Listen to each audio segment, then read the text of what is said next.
Yo, what's going on about you? Everybody, it's your boy News here with the brand new video for you guys today, and welcome to my channel. Do all things out like my video, comment, subscribe, liking the video helps the channel grow. This here on my reaction channel. So when it comes, we're going to get to the video pretty soon. When it comes to what I decide on where certain videos go, if it's gamer related, it goes to the gaming channel. So we do have more reactions on the main channel, which is in the box below. Just go to Linktree. So if it's gaming related, it all goes to the gaming channel. If it's not gaming related, it comes here to this reaction channel. In this next video, though the video games are mentioned here and there, is mostly I guess you could say political conversation, or in nature, and gaming is more so mentioned, more something just as an example. This video we're going to react to is from someone known as Jose. This video from 4 years ago that I just came across. Why Get Woke Go Broke is a Lie. So before we get into that, I do want to just have like a little bit of a conversation to give you guys a little bit of a background on your boy. Politically, I don't really lean to either side, and I'm not a Republican, I'm not a Democrat, I'm not a liberal, I'm not a conservative, I'm not a leftist, I'm not a centrist. My political leanings are, kind of I don't want to say amalgamation. Just I have my own beliefs, and I stick to my own beliefs, and within those beliefs contain things from basically the entire spectrum, not necessarily one side or the other. There's no like leaning towards anything. Did just a lot of things that politically, I agree with and disagree with. But I mention these things because when people watch your content, watch your Twitch streams, your videos, they tend to get like their own opinion of who you are based on, because you're not saying what they like. So if I say one thing, someone who's on the left will be like, oh, this guy's definitely a freaking Republican or a conservative or whatever. And if I say something that's more left leaning or liberal or Democratic, people on the right will be like, this guy's a libertarian and this. If I say something that's a little one or the other, there's someone who hates the centrist will be like, oh, this guy's definitely a centrist and things like that. When I'm neither of those things. And I say this because, again, I want you guys to understand where I stand when it comes to these topics. Don't assume that I politically align with anything just because of what I say in my videos. If you don't agree, don't agree. And same thing goes in reverse. I fully understand that some things aren't for me. I fully understand things aren't for me. My opinions that are my own and have no affiliation with anyone other than myself. And you're going to hear my opinion in this video, and I'm gonna say some things that y'all won't like, whether you're on the left or you're on the right, whether you're a video game nerd or comic book nerd or whatever you are. I'm gonna say things in this video that you will not like. Just gonna point that out, and I'm never gonna lie to y'all. So I'm not gonna like sit here and beat around the bush or say things that I don't mean so I can get an extra like or an extra subscriber. No, I'm always be myself on my content because it's my content. Let's get into this video from Jose. Why Get Woke Go Broke is a lie, which it is. Just looking at this like starting like picture tells me we're in for a ride. We'll talk about it. In YouTube's reactionary rageosphere is the uptick in videos about Captain Marvel, Marvel's upcoming film starring Brie Larson. This is the first movie in the Marvel Cinematic Universe to star a woman, and there's been some talk in the media about how this is a big deal. Maybe not as much as it would have been had Wonder Woman not come out 2 years ago, but hey, it's still a departure from the typical white male. So already 20 seconds into the video, the first thing I want to say is the term cinematic universe is used loosely here. Understand, for those who don't understand the whole comic book thing, the MCU is its own entity separate from other Marvel movies before the MCU. So track back to like say Iron Man 1 as being like the first MC movie. Let's go with that. There's other movies that exist from the Marvel brand, but they're not Marvel MCU movies, like Elektra. Elektra would technically be a first Marvel movie with a female lead over Captain Marvel, because Elektra came out first. We kind of ignore Elektra exists because it was very, very bad. But again, when it comes to the whole identity of a woman being the forefront of a Marvel movie, no one really cared back then. Like, that's the thing about the word woke and go broke, is that that's more of a newer terminology in terms of why it's used now. No one said things like that to refer to like entertainment back in the day. No one called Elektra a woke movie. No one called Catwoman a woke movie. No one called Totally Spies a woke cartoon. And when it comes to like the MCU, there's like what, 4 Marvel movies that don't have a white guy lead. It's not really an MCU. There's not that many men who are in the leading roles of shows or movies. Anyways, let's get back to the video. Lead. The idea of a woman attracting a female audience, and this perhaps being a good thing, had the predictable result of upsetting some people with reactionary opinions, and the deluge of videos began. Now that everyone's trying to push this stupid political agenda, which I don't want in my movies. That sentence right there is stupid. And here's why it's stupid. Your name is that Star Wars girl. Chances are this person's probably like some pick-me chick who no one would care about if she wasn't attractive. Because like let's be honest, when it comes to like, especially when it comes to like to nerddom and Star Wars, if you are the average Star Wars fan who's a female, generally isn't going to be commercially attractive. So if you are someone who is commercially attractive just means you have passed as an IG model, or you have passed as someone who will get hired into a commercial. So like you're what the beauty standards are considered attractive, and she would appeal to that. I've seen her videos before. She definitely gives off pick me vibes, but the reason why that sentence is dumb. I don't want politics in my entertainment. Why the hell are you a Star Wars fan? Make that make sense. Star Wars definitely is political. Even when it comes to like the big bad guys of the Empire who are modeled after World War II Germany, when it comes to the Nazis, that's pretty political. You know, the entire prequels, the background of the prequels, episode 1, 2, and 3, there's politics happening. You know, you have the senators are speaking in the council chamber room. You know, the Jedi basically become pseudo politicians. It's political. You know, if this I think this video in particular should talk about Captain Marvel. Marvel at its core is a political comic book brand. You know, Stan Lee himself said that the X-Men were inspired. He was inspired to make the X-Men based on the civil rights movement. That's political, or agenda, as someone will say. You know, Stan Lee himself said that Professor X is inspired from Martin Luther King, and Magneto is inspired from Malcolm X, and that he also used his own Jewish heritage to the backstory of Magneto, who is Jewish. There was a comic book in the 70s with Black Panther where he fights the Ku Klux Klan. Marvel has always been political. This isn't a new thing when it comes to Marvel, that they're political. You know, it's always been a root of the comics. The Sokovia Accords, it's political. The Superhero Registration Act is political. You know, the people who use that comment, I don't like politics in my entertainment, it's bullshit, because it's always been there. You know, you just don't like it now because, you know, it's the cool thing to be like, grr, politics and entertainment, I hate it. It doesn't agree. It doesn't align with what I believe. So different way to complain about it. I don't like that this exists, so I'm going to complain about it and just say I've never liked it, even though it's always been there. Even in video games, one of the greatest RPGs of all time, the Mass Effect franchise, is political. Commander Shepard's just a dude who's going around in each game getting political dignitaries on his side for a war. Political. The background of Fallout, political.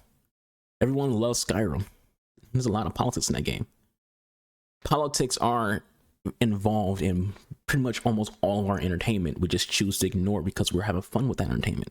But when it's not something we're having fun with, we try to find something to complain about, to latch on to and be like, okay, I don't like where this is going because I don't agree with it. So therefore, I'm going to just want to say there's a political agenda here. It's woke because I personally don't like it, and I need a label because everyone loves labels nowadays. I need a label to call this thing that I don't like instead of just admitting that it's not for me, which is okay. If something's not for you, it's not for you. Go play a different game.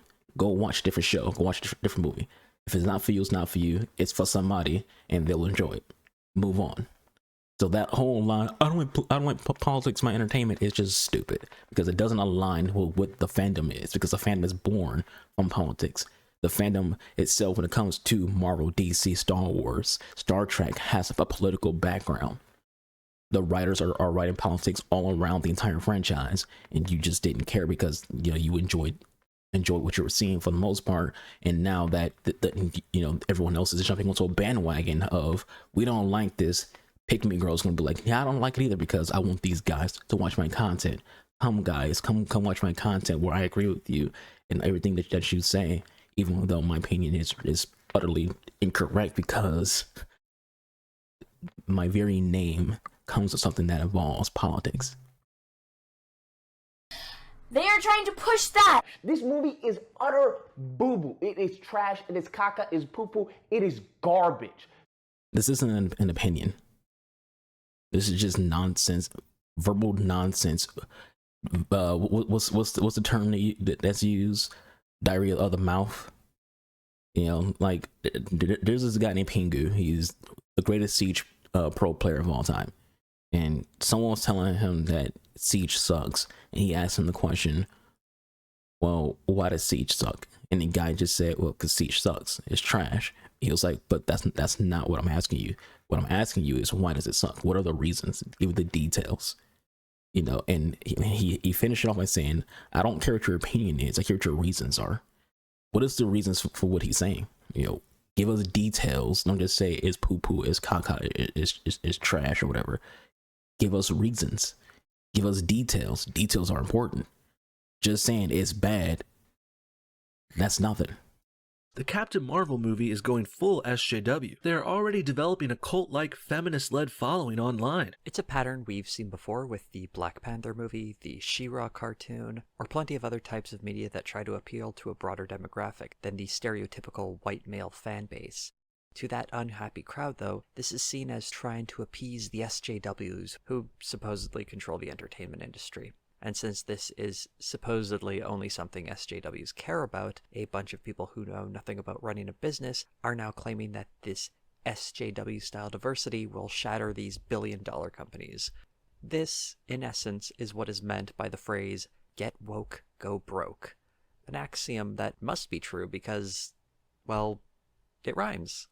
The phrase originated from a 2018 interview with sci-fi author John Ringo. In the article, Ringo describes tension towards conservative voices following the 2000 presidential election in the United States, where George W. Bush was elected president over Al Gore. The rage at this electoral result had an effect on the convention Ringo went to. According to Ringo, the convention then pushed its conservative members out of its planning committee. Attendance dropped over years, and it's now defunct. Get woke, go broke, he says of any organization who bows to SJW pressure. The term get woke, go broke gained traction over the years, perhaps most notably around one of gaming's dumber controversies, the appearance of a woman with an artificial arm in Battlefield 5. From what I can gather in videos about this, the inclusion of this female character was a gross betrayal of Battlefield's artistic vision, as understood by its fans. YouTuber Jeremy Hambly explains here.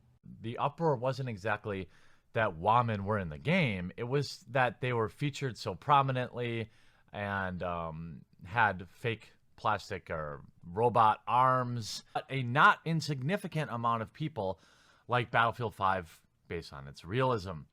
Full disclosure here, I don't play or know much about the Battlefield series, so my only experience is this one YouTube video where some guy jumps out of a fighter jet, shoots another guy in midair, and then steals his fighter jet. I guess this is the realism series is known for. But is Well, let me chime in that moment, or in that segment of Battlefield, because I'm a Battlefield fanboy. I've been playing Battlefield since Bad Company 2, where a lot of people my age started playing Battlefield, and been playing it ever since. I've played every single Battlefield game, you know, Battlefield Bad Company 2, Battlefield 1942, Battlefield 3, Battlefield 4, Battlefield 5, Battlefield Hardline, Battlefield 1, Battlefield 2042. Been playing them all since 2010. That's 13 years of being a fanboy of this franchise. And when it comes to the identity of realism in video games, here, I'll say this: if you want realism in a military shooter, join the military. Like, here, Army, Navy, Marines, I'm going to do some free recruiting for you guys. If you want realism, let's get my deep, the few, the proud, the Marines. If you want some video game realism, join the Marines, join the Army, join the Navy, or join the Air Force. Whichever one you choose to join, you will get some video game realism in your life. join. Go to their website right now and apply. Otherwise, shut the fuck up. Overlisten in video games. It's a video game. Even that moment he just made I guess like I don't want to say a snarky comment about the whole jumping out of an airplane, sniping the freaking pilot, stealing his airplane. That's just typical Battlefield. Like Battlefield at its core, it tries to simulate war, but it also has like some kind of silly moments that happen that we do just to be funny, like putting C4 on a UAV or on a EOD bot or on an ATV and running its vehicles. You know, that's just something we do. It's corny, it's funny, we laugh at it. It doesn't work all the time. Battlefield 5 sucks. I'll tell you right now, Battlefield 5 didn't get a low amount of money, air quotes on low amount, because there was a woman on the cover or that she had a prosthetic arm. Battlefield 5 failed, well, on the purposes of the content of this video, because it sucked. Up until 2042, Battlefield 5 was the worst Battlefield game. Hardline's debatable. We're gonna push Hardline out of the conversation because Hardline isn't a real Battlefield game. It's cops and robbers, not a war simulator. Battlefield 5 sucked. It ditched DICE since Battlefield 4. Guess you could say, yeah, we'll go Battlefield 4. I was gonna say Battlefield 3, but since Battlefield 4 has been chasing Call of Duty. They've been trying to make their games more and more appealing to Call of Duty crowd, making the game, you know, easier to play, dumbing down. Because Battlefield has had a learning curve, whereas Call of Duty doesn't have a learning curve at all. So I mean, they're trying to like make the game more simple, make the game more appealing to the casual crowd. In Battlefield 5, they got rid of the identity of, you know, getting kills in terms of, you know, you got that kill, it's yours, whatever. They went to eliminations. If you play Overwatch games, you know what I mean, one of those eliminations where basically everyone gets credit. It's like, as long as you did some damage, it counts as a kill for you too. The Battlefield went that way. The game wasn't very fun. It seemed pretty off. The servers pretty shit. They added a battle royale no one asked for. It was just fun services, a bad Battlefield game. The story was mediocre, which is why they ditched the story for 2042. It was like there's a lot of things about Battlefield 5 that just wasn't good.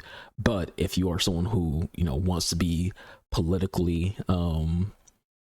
cool on the internet, you went with the whole Battlefield went woke and went broke because of the female characters. Like, no, the game just sucked. And Battlefield 2042 continuated, you know, the game sucking. Because 2042 also sucks. Woman on the cover is irrelevant because, you know, I don't think there's one on cover Battlefield 2042. I don't remember, but you know, it's good now. But 2042 sucked. I would put 2042 ahead of Battlefield 5 if I was freaking Battlefield games. But yeah, Battlefield 5 sucked. Is there any truth to the claim Battlefield 5 has sold poorly because it's woke? It actually did sell below expectations. According to a recent earnings report from EA, Battlefield 5 sold 7.3 million units, which is 1 million units below expectations. But why? Also, I would chime in on the expectations parts. It's EA. EA probably expects Battlefield to make as much money or close to as much money as Call of Duty. Again, they're chasing Call of Duty. They want Battlefield to compete with Call of Duty. So Battlefield 5 probably made about as much money as a Battlefield game would normally freaking make. Because Battlefield basically has kind of died out in terms of how much success it's having after Battlefield 4. Every Battlefield game since Battlefield 4 has kind of not did as well monetarily. So it's been a downward slope for Battlefield as a franchise entirely. It peaked at Battlefield 4. So it's not, again, the things when it comes to like this kind of title, there's more to it than what the title is, because expectations is based on what the publisher expects, not what the community expects, not what the actual industry expects, but what the publisher expects. And when it comes to sales, sometimes your game just don't sell well because people aren't buying your games. Sometimes your games don't sell well because you made it come out at a very, very bad time to release a game. For example, Horizon Zero Dawn came out at an awful time where its sales were impacted because it came out around popular games. Had that game came out at a different time, it would have had way better sales. Titanfall is another example of that as well. Titanfall 2 came out between a Battlefield game and a Call of Duty game. If you're a Battlefield fan, you're going to spend your $60 on a Battlefield game and ignore Titanfall 2. If you're a Call of Duty fan, you're going to buy Call of Duty and not Titanfall 2. So people weren't buying Titanfall 2, even though if you ask around the community, everyone freaking thinks Titanfall 2 is a great game. So you can be a great game and sell poorly because of your release window. Battlefield 5 likely sold poorly because the game sucked. And also Battlefield games have been on a downward slope since Battlefield 4. If you listen to the reactionary Rageosphere, you'll get the simple answer that in trying to appear woke, it drove away customers. The evidence for this is, I guess, YouTube videos that say it must be true. EA's side of the story, given during a conference call to its investors about its third quarter earnings report, is that the delay from August to November to launch the game and the game's lack of a planned multiplayer battle royale mode are what led to the lower than expected sales. And keep in mind, 7.3 million units, that's still a lot of games sold. But the official story has a rebuttal from Hambly, and it highlights just how little Hambly and critics like him understand about this subject when they boil it down to the simple reductionary phrase, get woke, go broke. Battlefield 5's underperformance to several factors. First was the game's month-long delay from October 19th to October 20th, which pushed the title into a busier holiday season. BS. Well, it's hard to argue with some. That's not BS. See, this is the issue with people like this guy. This guy talks into an echo chamber of people who also agree with him. We have an echo chamber. Everything that you say is going to feel just that much more important and bigger. This is a known thing in this industry that when you put a game into a certain window, how much money you make and won't make is impacted by that window. I just told you about Titanfall 2 and Horizon Zero Dawn. Call of Duty usually runs November. Usually. Call of Duty usually runs November. So you push your game a month ahead of Call of Duty to being in the exact same month as Call of Duty. And like when it comes down to it, at the same time, November is also Christmas, basically like a preview to Christmas. So a lot of people are buying or pre-ordering, because pre-orders exist. You're pre-ordering games that are going to like be a part of your Christmas wish list as well. You know what else other than Call of Duty came out in 2018? God of War. You know, the reboot to the God of War franchise that came out 2018. So Battlefield had to compete with not only Call of Duty but God of War. You want to know what also released in that exact same, let's say, 3-month window of October, November, and December? Red Dead Redemption 2. I know some of y'all might not be gamers, but I'm mentioning games that are considered amazing video games that people freaking love. Battlefield had to compete with that. You're not going to make as much money when you're competing with other games that are bigger than you, that are more popular than you, and people want those games. So no, it's not bullshit that, you know, the release window impacted Battlefield's potential sales. That was a pretty stacked year for video games, especially single player games.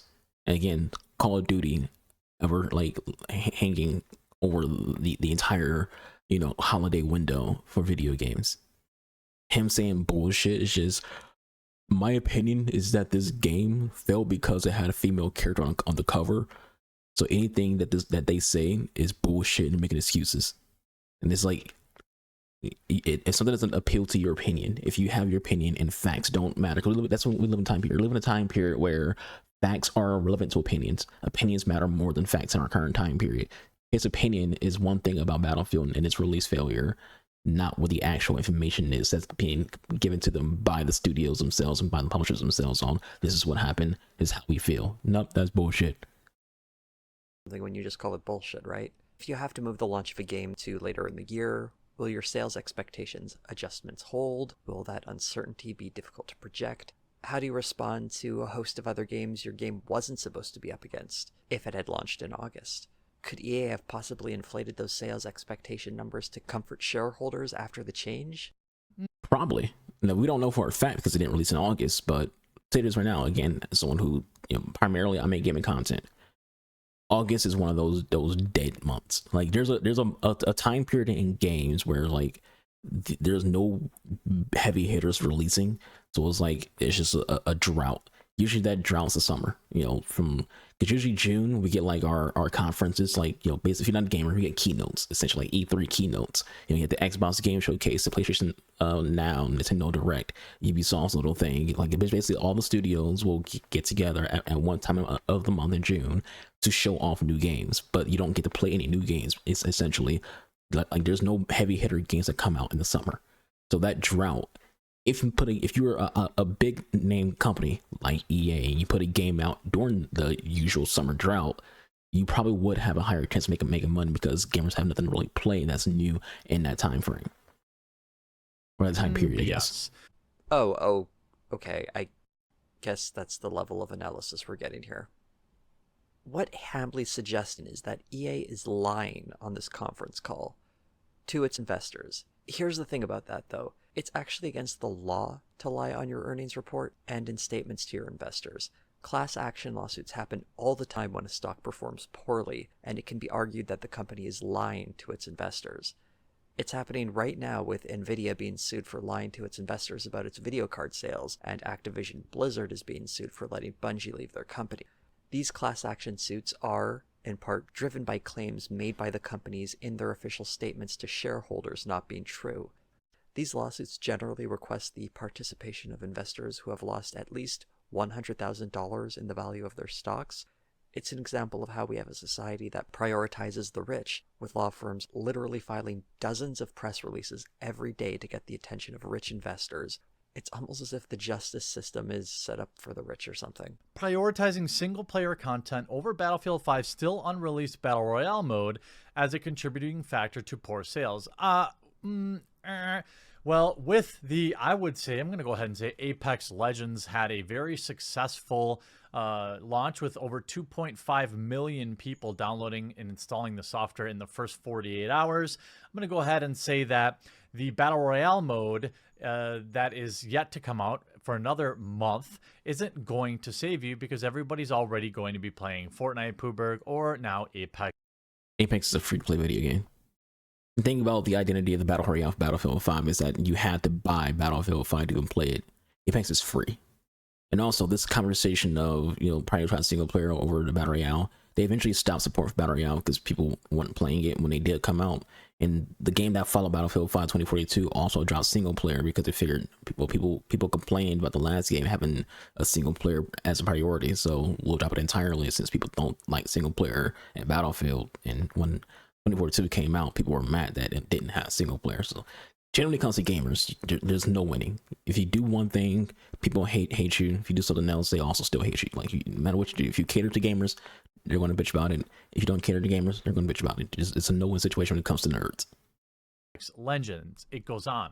So that's some especially bad analysis. The point EA is making in its conference call is that sales would have been better with stronger multiplayer content at launch. The response from Hambly is that multiplayer-centric games sell well, so he agrees with them? But the way he phrases it, it's as though he thinks he's contradicting them, as if EA is talking about future earnings when the call is clearly about its third quarter.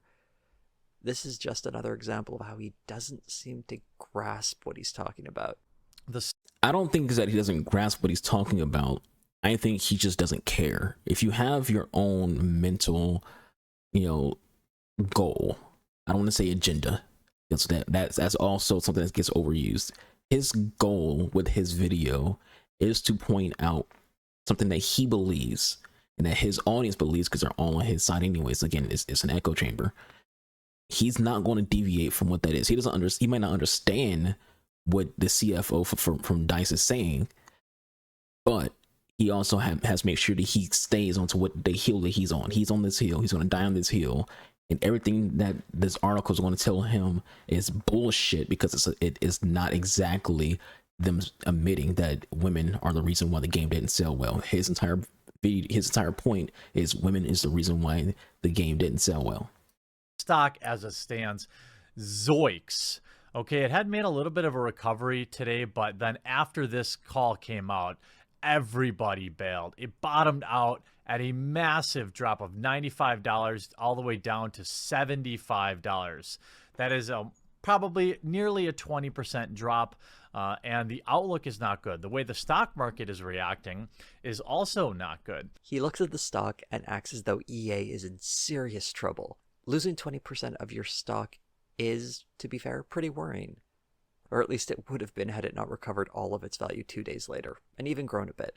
But the growth I mentioned came off the news of EA's Apex Legends doing particularly well. Apex Legends is a multiplayer shooter in the style of Fortnite, a battle royale shooter that, surprise surprise, was the style of game EA cited as their competition, which majorly undercut their Battlefield 5 sales. Maybe Apex Legends is a map. And again, the difference between Battlefield 5 and Apex, one's free, the other costs you $60 to play. massive success. 2.5 million players in the first couple days is pretty good. We're going to have to wait and see. I think they peaked out at 600,000 concurrent players. Very strong launch. Again, how many of these people will stick around and how many of these people will invest money into the game will ultimately decide if Apex Legends is any good. The success of Apex Legends depends on whether or not it can get people playing and spending money on it. Brilliant! You may have also noticed that the video provided no real evidence for the get woke, go broke theory. This claim is especially popular with things that haven't come out yet, like the upcoming Captain Marvel movie. How do people know it's woke? How do they know it'll go broke? It's a prediction that is quickly forgotten in cases where it's wrong, and held up high in cases where it can be perceived as right. And I say perceived as right because even if a game like Battlefield 5 sells below expectations, you still have to provide evidence that it was because of supposed SJW messaging. That's part of the reason those Captain Marvel videos are popping up before the movie comes out. I'll make a prediction myself. It's almost certainly not going to piece of SJW-laden propaganda. Instead, it'll probably follow the formula of every other Marvel movie and make a bunch of money. There's already some evidence to back up that second. And this video is 4 years old. It did exactly that. It made a bunch of money. People, complained about it because that's what they do. But it also followed the Marvel formula. Action movie, comedy thrown in there as well, because Marvel has a habit of hiring comedy writers, comedy background directors.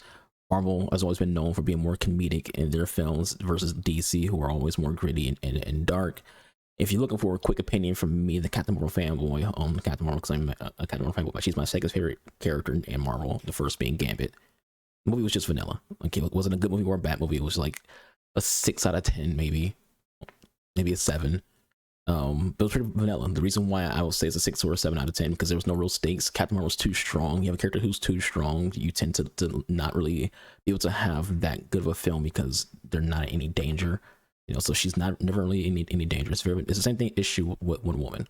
Not the sequel, but the first Wonder Woman movie with Gal Gadot, where it's like it's a pretty okay movie, but it's very vanilla. You don't really feel like she's really in any danger or there's any like real high stakes.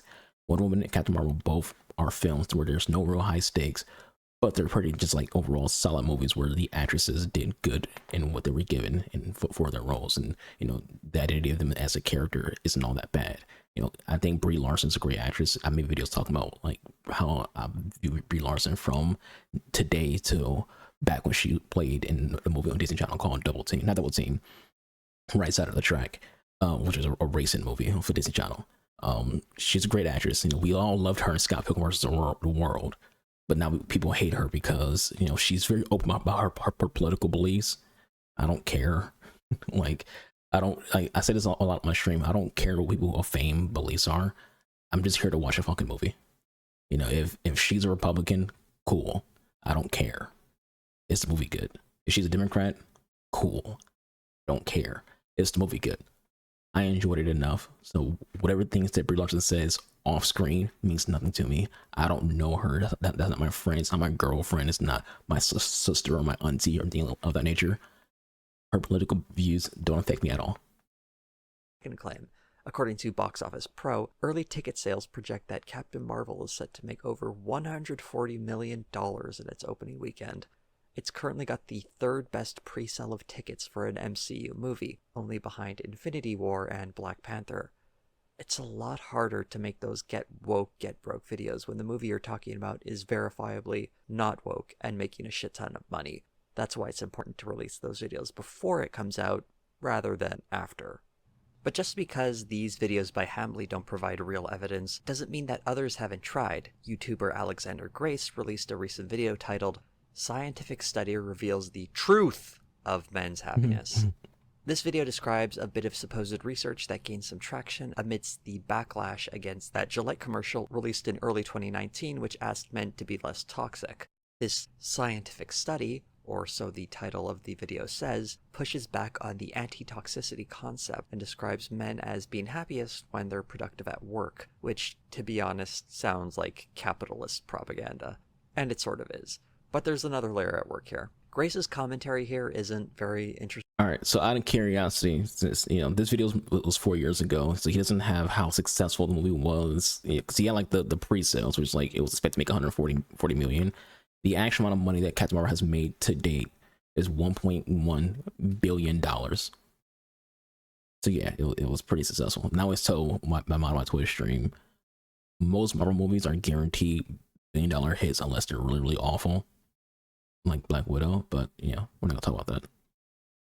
As he mostly just reads some things and hems and haws about how interesting it is. The second recommendation is health. Looking good and feeling good. The study says that it's not about some punishing physical routine, but more about holistic health that comes with looking after yourself with good exercise, good grooming, and a healthy diet. So the second most important thing is health through exercise and grooming? Grooming does come up in the literature of positive psychology, but it seems slightly out of place here. It's really the second most important thing in making men happy? Really? Much previous research into masculinity has negatively focused on the problems men cause, often through the nefarious concept of toxic masculinity. This has never been more so than in this post-Me Too landscape, and after every mass shooting or domestic terrorist incident. The heart of the messaging I mentioned earlier is right here, a repudiation of the Me Too movement and toxic masculinity. There's the language that'll get the anti-SJWs humming. I want to thank Dr. Harry and his entire team for this really valuable research. Dr. Harry? Don't you mean... This study was done by Dr. John Barry, co-founder of the Mayo... Okay, he messed up. A slip of the tongue isn't a great catch, but just for fun, let's look at this supposed piece of research directly. This document is a bespoke US study for Harry's. I don't know what a bespoke study is supposed to be, but I've literally never heard it used in scientific research. Wait. Harry's. Isn't Harry's a freaking that like they're like Dollar Shave Club, but not Dollar Shave Club. They're like a basically a male grooming company. So like I'm now piecing together with him mentioning before that the second thing to like male happiness is grooming. So this guy posted a scientific article that was more so meant to basically be an advertisement for Harry's, because that makes more sense now when it comes to the whole grooming thing. Because if you're working for Harry's, then you're going to want to buy their products so you can shave, and maintain your parts. And I still haven't. This document was, unsurprisingly, not published in any sort of peer-reviewed journal, at least according to a quick search in the records of PubMed and the APA. A peer review is the bare minimum you would need to be considered valid scientific research, or most academic research, to be honest. So where did this bespoke study come from? A quick look to the left will reveal that it was published by Harry's, a website that sells shaving products. That would explain why grooming was so high up on that list. The US paper is based on a British one done in 2017 that at least has the appearance of academic research, though I couldn't find any record of it being published in a peer-reviewed journal anywhere either. But what we're seeing here is actually something quite sinister, and that's marketing designed to look like scientific research. Companies push these out all the time, disguising market research or straight-up marketing as having some kind of scientific stamp of approval. When Grace says, "This is the most up-to-date research that we have on masculinity, and the results are fascinating," he's talking out of his ass. This isn't science, this is marketing. But why was Grace and his audience so willing to believe this? Probably because it fits into a narrative that when Gillette releases an ad that can be considered woke, they aren't speaking to a broad audience, but rather a small minority of SJWs who have overstated power and influence in society. For another example of not really understanding the data they're presenting, let's go back to Jeremy Hanley. New scientific evidence has been put out in the form of a report called Hidden Tribes that confirms get woke, go broke. Yes, we have scientific standing now. This is from a video titled Science Now Confirms Get Woke, Go Broke in New Report. In this video, our hapless host looks at graphs, kind of reads them, and then concludes that trying to appeal to diverse audiences is an effort to appease a fringe group of progressives.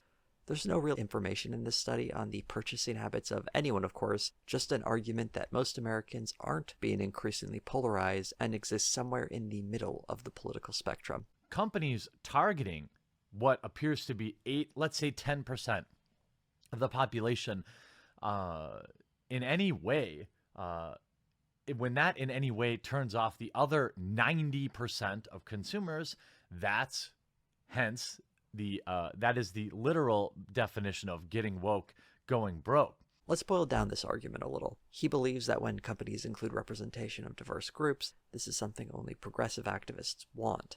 What is his evidence for this, though? Among the general population, a full 80% believe that political correctness is a problem in our country. Even young people are uncomfortable with it, including 74% of people ages 24 to 29 and 79% under the age of 24. Okay, so the issue is political correctness. There's still nothing about how this affects buying habits or what political correctness in media would be. It also presumes there is no conservative version of political orthodoxy. If the majority of Americans are tired of political correctness, shouldn't all these politically correct entertainment be bombing much harder? Shouldn't, for example, Battlefield 5 sales drop by something like 50% instead of 15%? The point of videos like this isn't real discussion or analysis. It's to tell the audience of the quartering channel that they are, in fact, the majority of people, that the rest of the world agrees with them. It's not them who are the outliers, it's the people who mock them. The Hidden Tribes report that Hambly presents does have some problems I'd like to mention, and I highly recommend this article from Vox that goes into detail on them. A short summary is that this report, while not entirely useless, needs to be understood in the broader context of social science research on the subject, and in that context it seems to be an outlier. One revealing quote from the article comes from Harvard University professor Ryan Enos. I'm going to jump in real quick. I will say this when it comes to the identity of like science-driven articles, is that when it comes to content creators will intentionally just call something scientific because they're hoping that you, the viewer, won't actually go look at the information. They're hoping that you, the viewer, they won't like. I'm pretty sure that guy doesn't have links in his freaking like in his description to like get you to those articles. So a lot of content creators they'll incorrectly call something like a scientific article or something that's like a proof article, but also not give you the link to it and things like that because they're hoping that you as a viewer won't go read it, and they're going to read you excerpts from it. They're going to like go over, they're going to highlight some of the sentences or words and give their opinion on what they're reading to you, but not actually like want you to go read it yourself because you might find out that it's not exactly what it seems. There have been many attempts to explain away partisan polarization over the years, but the consistent evidence is that it is increasing on the mass level in the last few decades. But here's the saddest fact in all of this. While the Get Woke, Go Broke crowd are pushing the idea that corporations are dancing to the tune of progressive activists in an effort to virtue signal, they're missing the real point. This is about marketing and making money. In all the examples I've mentioned, the Captain Marvel movie, Battlefield 5, the Gillette and Harry's razor campaigns, choices on what information and how to present it to the public were done with one thing in mind, and that's to make money from as many people as possible. Even guys like Jeremy Hambly almost understand this. You never see a lot of these blue check marks ever talking about how the LGBT inclusion is just a marketing method these days. The thing is, nobody's playing this game because the characters are gay, and nobody's not playing it because of that. And when I say nobody, okay, there might be a few people that are really offended.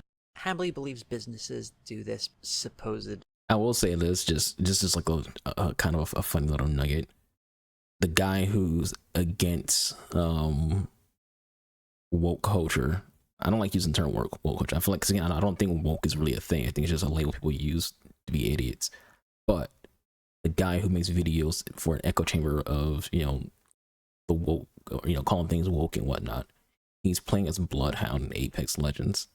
Bloodhound's non-binary, and it's like well known that Bloodhound's like non-binary and things like that. Like Apex as a game openly points out the sexuality of its characters, like Loba being bisexual, and she had dated the character.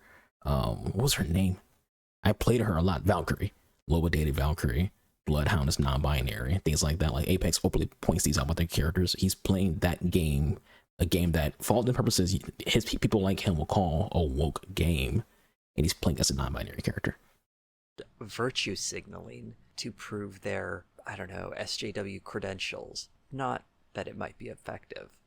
In the case of Apex Legends, the argument has morphed from wokeness drives away sales to wokeness has no impact on it. If that's the case, basically that means like the anti-woke people are cherry picking. You know, if something fails, it's because it went woke. But if something succeeds, it's because woke didn't matter. Is basically what he's saying. So the quartering guy, Jeremy, who thinks what his name is, he's basically saying the reason why Apex succeeds is because, you know, no one cares about it being a woke game. But at the same time, he makes videos talking about a game being woke, and that is the reason why it fails. So like it's people who talk in circles who don't actually know what they're talking about, and also again, woke isn't a real thing. It's just a label people use to argue nonsense. What way does going woke mean going broke?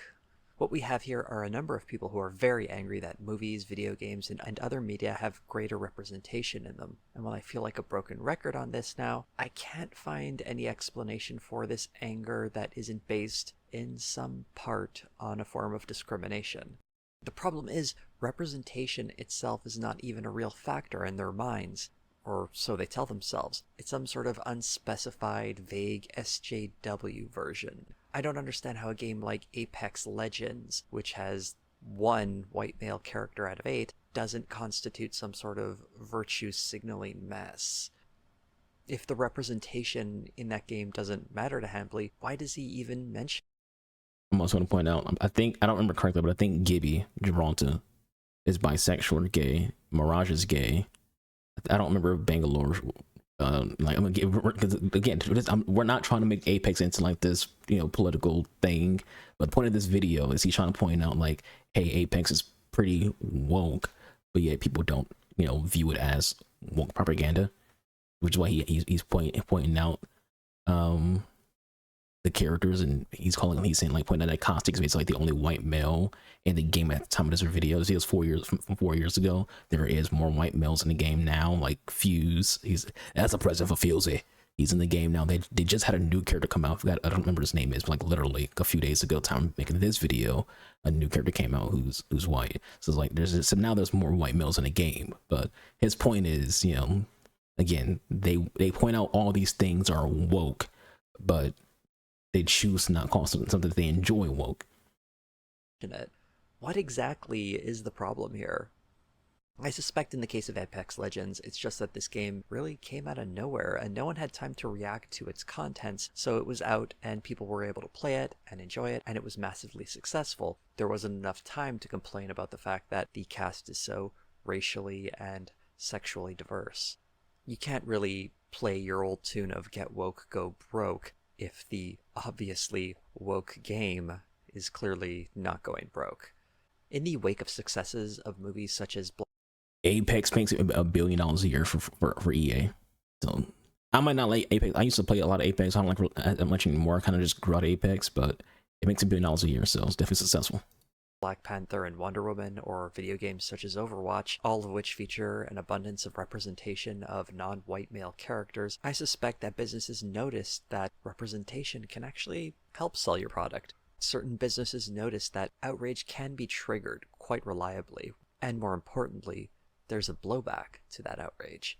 People talked about the Black Panther film in particular as a stand against white supremacy at the box office. It kind of was, but in a way that made Disney billions of dollars. When activism makes money, the market sees a chance to exploit that for profit. Far from as I mentioned on my Twitter stream, Black Panther is a cultural movie now. For us black people, Black Panther has become a cultural movie.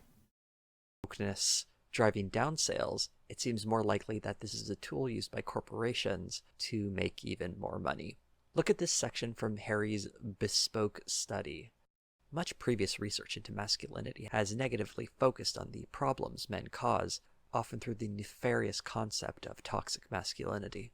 This has never been more so than in this post-Me Too landscape, and after every mass shooting or domestic terrorist incident. Lately, the dialogue has expanded to include the problems men have, such as the male suicide epidemic, depression, anxiety, and addiction, while offering scant few solutions. But Harry's wanted to progress this dialogue forward by flipping the telescope and focusing on what gives men a positive outlook.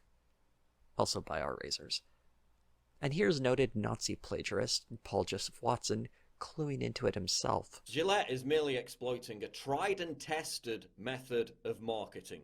Free advertising via virtue signal. By turning their brand into a viral news item, they just secured the equivalent exposure that would normally cost tens of millions of dollars. All Gillette, Captain Marvel, and the rest need to make this sort of I'm reading that viral behind him. outrage happen is a bunch of hapless idiots raging about it.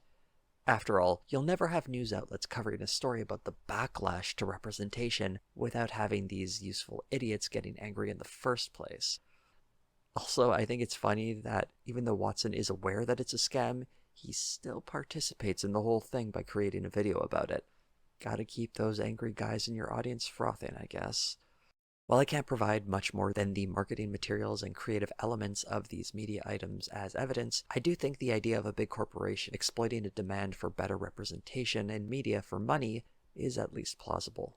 None of this can be stressed enough. This doesn't mean that representation is inherently a bad thing. And to be honest, if a business is going to pretend to have values, I'd rather they be inclusive and socially progressive instead of the traditional marketing of the past that emphasized a white cis hetero majority. But let's not pretend that these corporations are our friends or some sort of moral educator. They're trying to sell products by taking real problems of representation and folding that idea into their marketing. Let's just try to be smarter than the reactionaries who coin dopey phrases and play their role in generating online viral marketing. If you enjoyed this video, go ahead and leave a like, maybe a comment or two, and hey, you can also subscribe. True. A lot of truth in that. All right. Well, that was a good video. I mean, it's longer for y'all because, you know, when I do reactions, I pause a lot and I talk a lot because I'm not just taking someone's content and go here, let's watch this together and we'll talk every 30 seconds. Like, no, we're making content in conjunction of another piece of content. So yeah, we're 30 minutes longer than the actual video itself. But it was a good video from Jose. I actually found this guy recently because he made like a Boy Meets World retrospective, and I'm a massive Boy Meets World fan. You can't see it, maybe you can, but like behind me on that side, next to my lightsabers and bows and the title belts, there's a red bag. Right above that red bag is literally the entire series of Boy Meets World.